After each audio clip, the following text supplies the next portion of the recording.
कोई हमारे साथ छल करता है, कोई हमें पीड़ा देता है, तो तन दुख से और मन प्रतिशोध से भर जाता है। फिर हम प्रतिकार चाहते हैं, अपने मन की अग्नि को शांत करने के लिए प्रतिशोध चाहते हैं। और यही हम सबसे बड़ी भूल कर बैठते हैं। तो क्या किया जाए? इसका केवल एक ही उपाय है और वो है क्षमा। यदि प्रतिकार चाहिए तो प्रतिशोध भुला दीजिए और न्याय की ओर अपने पग बढ़ाइए, क्योंकि यही वास्तविक प्रतिकार है।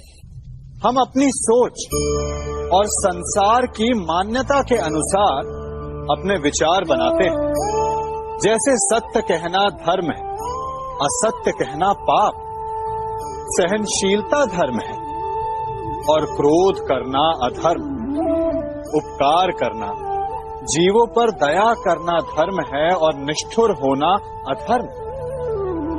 परंतु क्या यही सत्य है? क्या कभी कभी परिस्थितियां इन आवेशों को उल्टा नहीं कर देती? करती। यदि इस संसार में कुछ धर्म है, कुछ पुण्य है, कुछ महान है, तो परिस्थिति के अनुसार चलना। जटायु स्मरण है आप सबको, वो जिन्होंने रावण पर क्रोध किया था, उस पर आक्रमण किया था। उस समय जटायु का क्रोध पाप नहीं था, धर्म था। इसीलिए अंत में उन्हें भगवान राम की गोद मिली। और कुछ ऐसे भी होते हैं जो धर्म को सहनशीलता समझकर हर अन्याय को सहते हैं और अंत में वो बाणों की शैया पाते हैं। यदि कोई पशु या व्यक्ति अकारण आक्रमण करके किसी निर्दोष के प्राण लेने की चेष्टा करे, तो उसके रक्षा हेतु उसका वध कर देना पाप नहीं, समय की मांग है। क्योंकि आक्रमण भी आत्मरक्षण ही है। यदि किसी दुष्ट की सहायता करने से सामान्य मनुष्य को कष्ट पहुंचे, पीड़ा पहुंचे, तो उसे सहायता ना देना ही धर्म है। अकारण क्रोध अस्वीकार्य है, परंतु यदि क्रोध से कुछ शुभ पाप बाहुभीत हो, तो क्रोध और दंड भी धर्म ही है। स्वीकारण, सत्य का स्वीकारण मनुष्य के लिए बहुत ही महत्वपूर्ण है।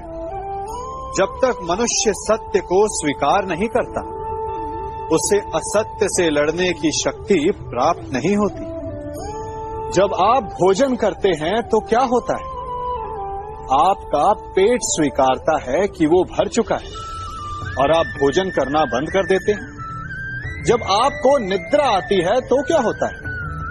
आपका मन स्वीकारता है कि आपका शरीर थक चुका है और उसे विश्राम की आवश्यकता है।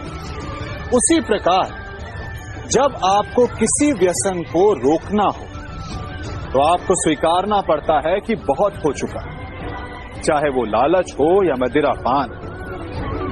उस व्यसन का त्यागना तभी प्रारंभ होता है जब आप ये स्वीकार कर लेते हैं कि आप उस व्यसन के बंधक हैं।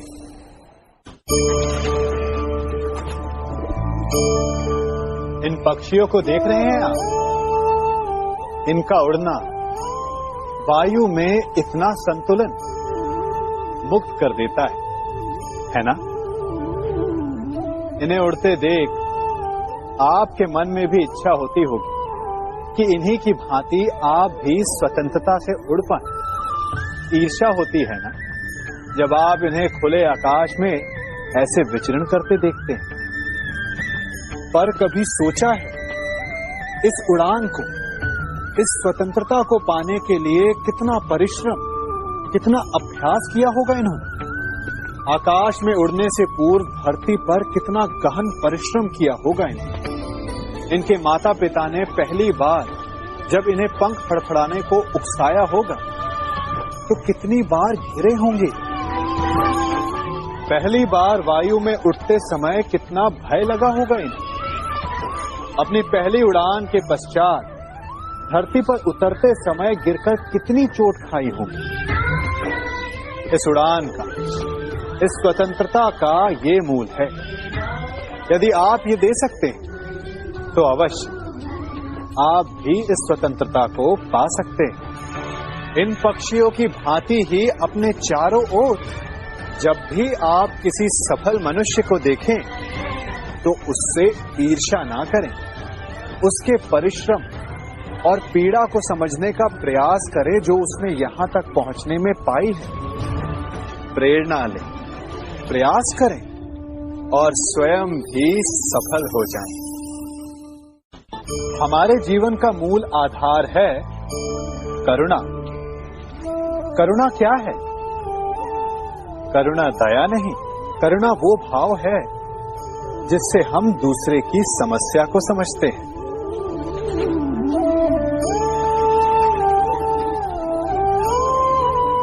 उसकी कठिनाई को अनुभव करते हैं। इस संसार में सारे संघर्षों का मूल है एक दूसरे की परिस्थिति को ना समझना, और इस समस्या का हल है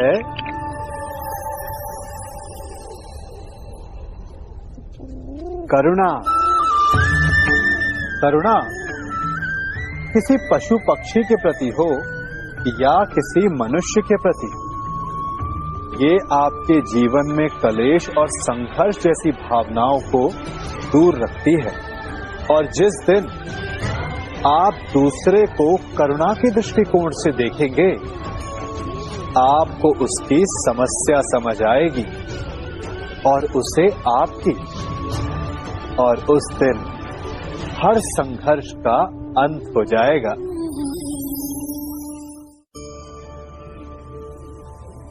कभी सोचा है हमारा जीवन भी उस रेत की घड़ी की भांति है? जो रेत नीचे गिर चुकी है वो हमारा अतीत है। जो अब भी ऊपर है वो हमारा आने वाला भविष्य है। और वर्तमान ये संकुचित स्थल है जहां से धीरे धीरे करके रेत गिर रही है।